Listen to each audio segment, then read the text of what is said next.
Hello everyone, it's Nikki Batgirl D'Angelo here for another Star Citizen Addicts Anonymous. In the last episode, we returned from Minmus with a ton of science. So I sat back and I said, alright, what's next? What's next for these wonderful Kerbonauts? And I decided it was time to pair up Bill with Valentina. And we were going to send them off to the moon in this redesigned Minmus bus. It's kind of big, right? Kind of nice looking and everything. Oh, did I say Bill? I meant Bob. And let me tell you why we put Bob on this one. Bob's first mission up there by himself was a total disaster. He had a ship that looked a little bit like that. Well, not a little bit like this, but very much different. But with the same idea to leave some probes on the moon. In this situation, we're going to be bringing this ship to the moon. We're going to leave it there, land another ship, and take these folks home. Now, hopefully, we're going to have enough Delta V to get back. But already I can see that I made some huge miscalculations in the Delta V that I was going to need. First off, the ship is very top heavy. I should have gone with an orange tank or two and a couple of bigger fuel pods on the side, and I would have been able to get this up there. But we're going to land with just enough Delta V to get us back into orbit, and that would have been it. So it turned into a scouting mission for building a small outpost in the northern hemisphere of the moon, and that's what we're going to do. So we're taking these two young astronauts, Valentina, our newest recruit, and Bob, back to the moon to set this up. So I built this rocket with the intention of, well, first off, having the two Kerbonauts in it, so we didn't have to go with the three-person crew vehicles. We didn't have bigger designs at this particular point. We will get them a little bit later, as you will see. And we decided that it was very important to start setting up a base on the moon because we keep on getting these missions to plant a flag on the moon every now and then to get temperature data. So my intentions were, they were valiant. They were good. They were well thought out. At least I thought they were. And it was to set down somewhere in that northern hemisphere and just start building up an outpost. Well, it's not as easy as one would think. You have to take into consideration that as you go up in the equator, you have to really increase your inclination quite a bit. Now, it's easy to do it far away from the moon, but that really means that now you only get a couple of opportunities to land, and you have to time it perfectly to be dead on the spot where the rest of your outpost is going to be.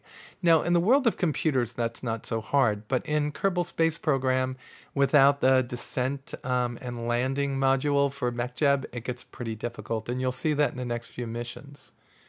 So really, when we build our outpost, we're going to want to build it on the equator, and we're going to want to put it with lots of fuel depots and a couple of science posts, and build some rovers so our Kerbonauts could get around. So this was one of those attempts, kind of like Jamestown. Okay, if you think about Jamestown way back in the 1500s. In the United States, one of the first colonies, they built it up and it went away real quick. They didn't really think it through. So this is one of those missions I didn't think through. So we've got the Kerbonauts on their way, and Valentina's really there to keep Bob in line. I mean, Bob kind of stressed out the last time, and he didn't wait for those people to come and get him. He was really supposed to stay there until a mission could be mounted to bring one of the outposts to him. And that was originally what we were going to do, and leave those probes behind. So in this situation, we're going to be doing exactly that. We're going to be bringing this ship, and the intention is to sit in the ship and leave it until the outpost comes, and then to go and man the outpost. And that's where we're going to be. So we've got Bill and Valentina on their way, and it's a cute little rocket, right? It's got a ton of Delta V. No, it doesn't. I mean, look, I've already had to stage it, so I've got this nice little stage over here with the Poodle engine, and that should give us more than enough Delta V to get to the moon, right? Well, one would think. One would hope so. And I've got tons and tons in here, right? No.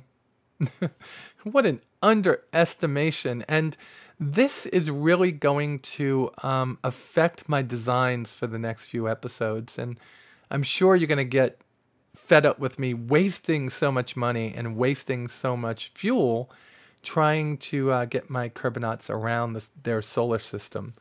And that's one of the things that you got to be careful of. I do like to use the Delta V stats, and I do like to use MechJeb for doing a lot of things that MechJeb should do. If I am flying a newer spaceship, I might just tune in. Even if you're flying a airliner today, you tune in a flight path, and the airliner pretty much flies it. You're just there just in case, right? Well, you have to know how to fly just in case, but there's a lot of other things you have to do as a pilot. So I kind of look at MechJeb as not as a cheat, but as an important part of everybody's mod solution when they're playing the game. Because it really does take care of the things that are tedious, leaving you to do the things that are fun and hard, like building the ship, landing. I never used MechJeb to land. Docking, I never used MechJeb to dock. Rendezvous, I use MechJeb to do what you call matching the target velocity. I can do it, but it's very simple, and I'm sure MechJeb probably uses more Delta V than I would use when I was doing that, but it helps out, okay? I also used MechJeb to set the planes of the targets together, only because it's a lot more exact. It's hard to put the maneuver markers exactly on the spot where you would have to do it down to the pinpoint accuracy. So it does help out a lot. So we're taking these two young Kerbonauts to the moon, and I'm going to skip over a lot of this. Right now we're just talking. So let's fast forward to the landing, and let me show you how that went.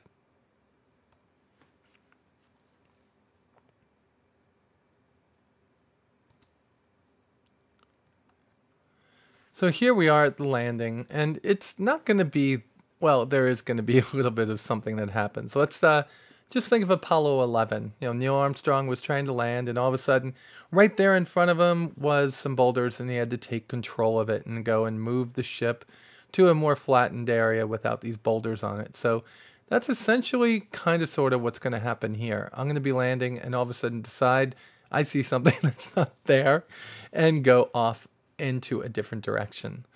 So you could see right now, look at how little fuel I have left.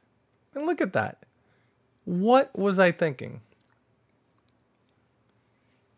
This makes absolutely no sense to me. I should have hit the F5 key and gone back, or I should have reverted back to the vehicle assembly building, but I decided that the story here was these guys are going to leave this here, and they were thinking about setting up an outpost up here because look at it. The moon is pretty much this light silvery color all over the place, a lightish gray, and over here it's dark. So there's got to be something really cool here. Look at it, it's all dark. So that's why we were going here. So we're settling down little by little, and we're going to land here, okay? The rest of this video is going to be about getting the habitation module, let's call it that, here, that will actually give them a place to live in for a prolonged period of time.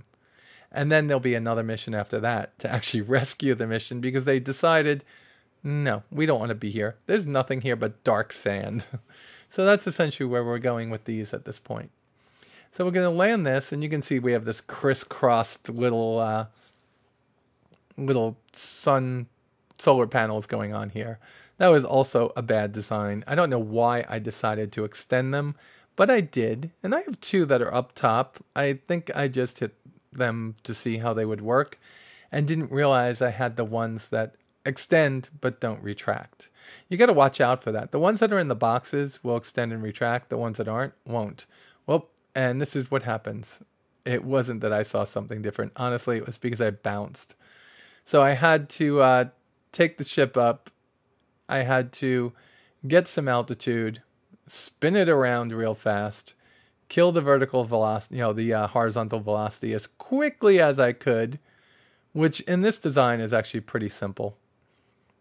And oops, looking out the window, and kill the motion, and let it settle down. Ease it in. Come on, you can do it. Yes. And bam, we're down. We bounced. All right, and we've got Bob and Valentina on the moon. Pretty cool, right? Nice looking rocket. So this is the habitation module. Let's call it the moon base, right? Moon base alpha. So we're sending moon base alpha out to take care of them. And we also are taking along 2 Taurus because they're next, one of them had to fly around the Kerbin and the moon, and the other one had to fly around the moon. So I figured we're going there anyway. We have a hitchhiker can. We have a 3-person cockpit. Well, actually 1-person cockpit, the coupler. So we have more than enough room for 5 people. So we're going to take this out there. And again, we have newly designed probes on this one right here. Actually, I put the probes on them, but they actually have some spark engines on it because this thing's going to be heavy to help with the landing. And I'm hoping I have a ton of delta V when I get there. So if I decide I don't want to be on the ground, I could take off. And that's going to be instrumental in what we do later on. So let's get this done. And we're heading off to the moon, obviously. We're going to separate from our giant tank, which why we just got rid of that little bit of delta V doesn't make sense to me. We could have used it. That might have been helpful. You never know. But look at it. This thing has a ton of delta V, right? Remember what I said about my designs having more than enough? Well, the difference between me being able to get back to Kerbin orbit with this and not was what's left inside of that orange tank. I definitely underestimated it. So I thought I overdid it here and then early released my orange tank. And honestly, that's not going to be so bad. We're just going to take it and go and head off to the moon. So let's check out this maneuvering node. We're going to have to push this out a little bit, which means we might need the smart ASS. I don't like saying that on this station, but yeah, there we go. We got it out just a little bit. And now, come on. We might want to turn that from where we are now to be a polar orbit. That would be a better way to do it. Yeah, I think it would be a better way to do it. Let's add a maneuvering node here. And let's see if we can turn this into a polar orbit so we could actually cross over where we want to. So we might have a high inclination. We're going to bring up the maneuver planner, and we're going to have it execute that node. That should speed things along a little bit.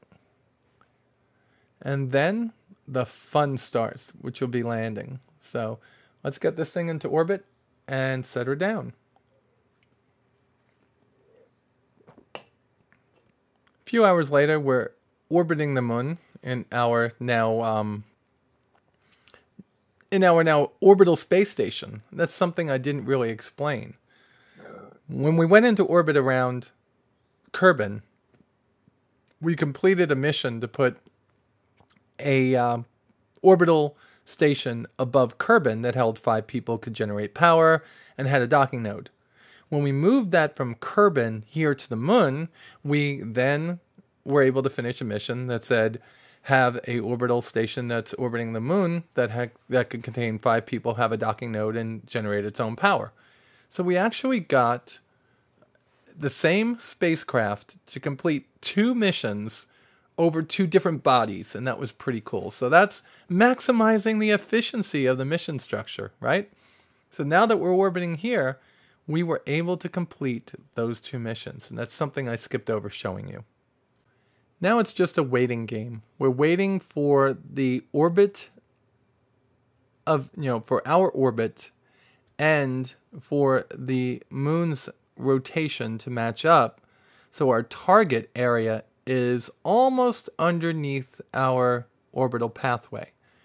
We really want it to be a little bit to the left of our orbital pathway when we start our descent, because if it is, as we're falling, the orbit is going to move it into our way. So we really should have, and I screwed the pooch on that one. I can't believe I did that. I should have started to descend at that point, but that was the right time to descend, was at that point.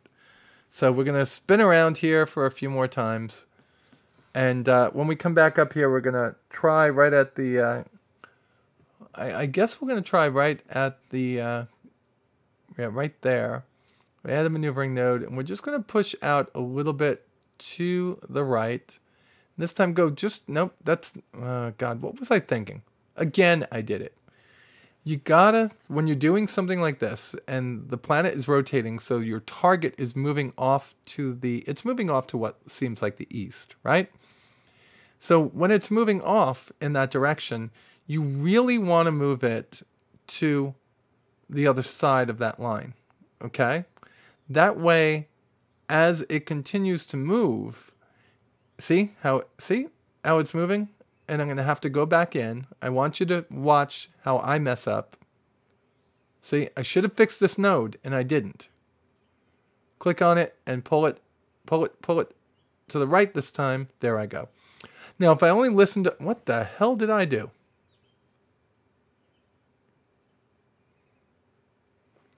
That is just not right. And now I have to sit there and do it myself, right? I just have to get my act together, because I'm going to wind up killing Kerbals if I don't keep on doing this right. Well, if I don't start doing this right. So we're going to stop right there, and we're going to try to kick it off ourselves, which we should have done in the first place, right? Wanting MechJeb to do everything for us is what's actually screwing us up. If we were firing, we would just have fired a little bit more. Keep going, not right. Oh, made the same mistake again. You really want it to be to the right of your orbital pathway on this type of a descent. All right, so let's get to the point that actually matters. I guess that point would be right now, because we're going to start our descent, and we're going to try to put our descent just a little bit past. Yeah, that should be good, because then as we start to approach it, we could kill all that delta V with all the fuel. Well, what happened to all the fuel? Where did it all go? Well, I'll tell you where it went. Okay? Changing your inclination over the body you're orbiting takes a ton of delta V. I should have set up the maneuvering node further out from the moon to put us into a polar orbit. I didn't do that. I will do that with the next launch. Yes, I said next launch, but you're not going to see it this time. And that would have actually made things a lot easier.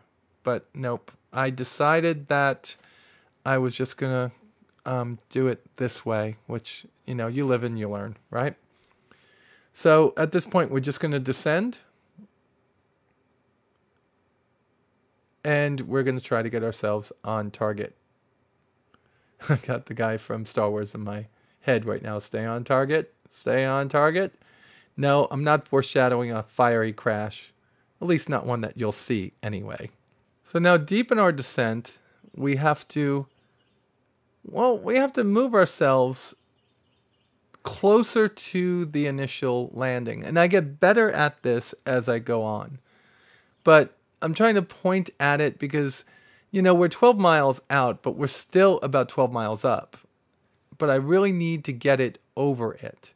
And I should be looking right down the vertical axis of the rocket at it to make sure I'm going in the right direction. But this is the habitation module.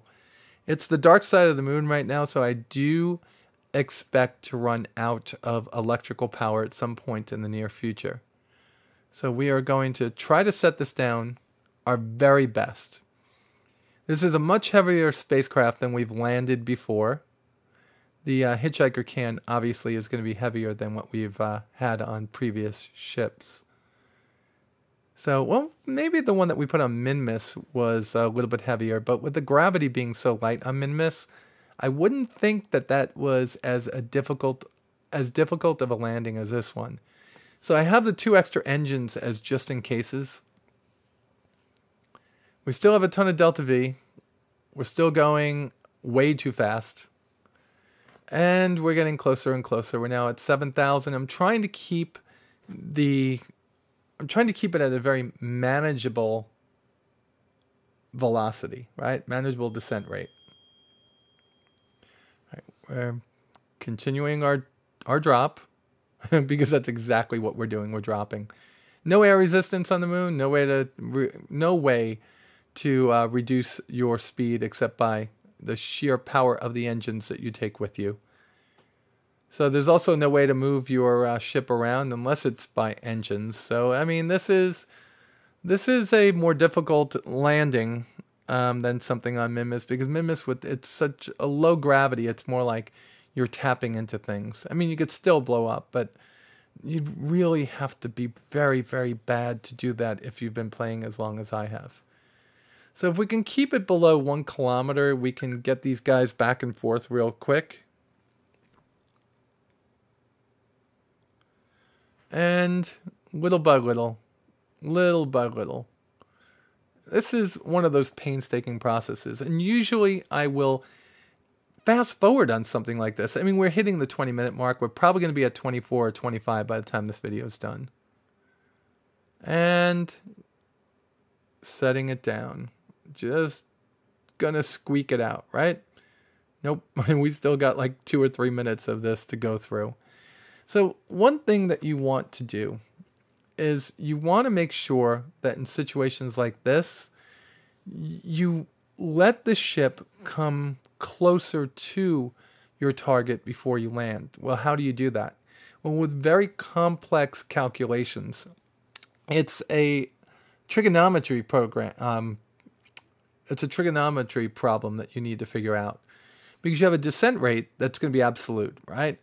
You have fuel that will tell you how far you can descend, or how much you can reduce your velocity by over a certain set of time. And then you have a distance that you have to travel. So you have to sit there and on paper figure all this out. Well, I did it by the sheer act of dead reckoning. Well, no, or is that pilotage? I think dead reckoning is when you work everything out computationally, if I remember my old days of flying. And pilotage is when you go and you do it by the seat of your pants, which is how we're doing it here. In other words, dead reckoning, we would have saved a ton of this fuel that we have. Well, pilotage, nope, we are wasting it all. Look at this. But we've got ourselves within 300, 400, 500 meters of it, and that should be more than enough. At this point, we can just set her down, and that's what I should have done. Let's see if I get it down this time. Let's keep going. So close, and not having a Kerbal Engineer with the HUD at the top right now, there are times that I miss Kerbal Engineer a lot, and I should just put it on everything. It doesn't cost that much as a part to put it on the ships, and it makes a lot more sense than Kerbal's MechJeb, the MechJeb 2.0. All right, we're going to move it in here.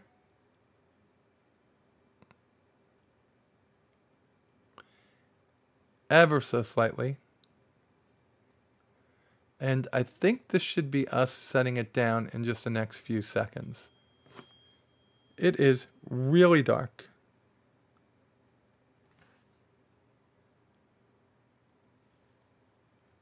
All right, look at that. We got ourselves within 80 or 90 or 70. All right, we can set her down. Come on.